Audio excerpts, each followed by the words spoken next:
Here's what you need to know: how Itumeleng Khune's sister Mapula Khune passed away.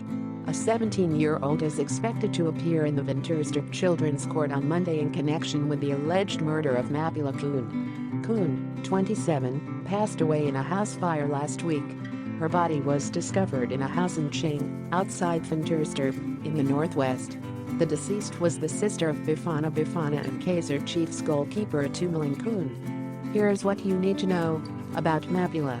Mapula, also known as Mikey, was a fashion content creator. According to her Instagram page, she was a marketer by profession with a business management degree. She also worked as CEO at her brother's charity foundation, the Khune Foundation. Mapula had celebrated her birthday last month, sharing a photograph of herself with Khune. Mapula rests forever. Breaking news reported on Friday that Mapula was passed away by Northwest Police spokesperson Colonel Adele Myberg. Myberg said neighbors alerted authorities to the fire in Ventersdorp at about 5 a.m. on Thursday. She was found in the room at the back of the home. "It is just the room and bed that was damaged by the fire," he said. "We still haven't determined the cause of the fire. Our forensic team was on site yesterday. They will inform us whether it was an electric fault or it was man-made." Arrest. The minor was arrested on Friday in Ventersdorp after the alleged murder of Khune.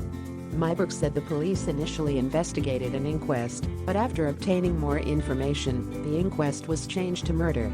Since Friday, additional cases of assault with the intent to do grievous bodily harm (GBH) have been reported as community street patrollers and family members have allegedly been assaulting alleged perpetrators for the murder of Khune, he said.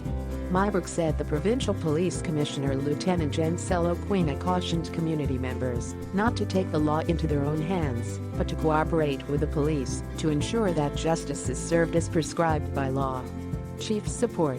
Kaizer Chiefs showed support to their goalkeeper, granting him leave to attend the family matter. Chiefs communications manager Ventersdorp Mapula said the club would offer all the support they could to Khune and his family. "From Kaizer Chiefs Football Club we send our condolences to Itumeleng Khune and his family," Mapula said. "As the club, we have mechanisms to work with players when they are faced with challenges, and we have instituted all that to support the player. We are with the family during this trying time." On social media, messages of condolences have been pouring in for the Khune family as fans and friends of Mapula reacted to the news.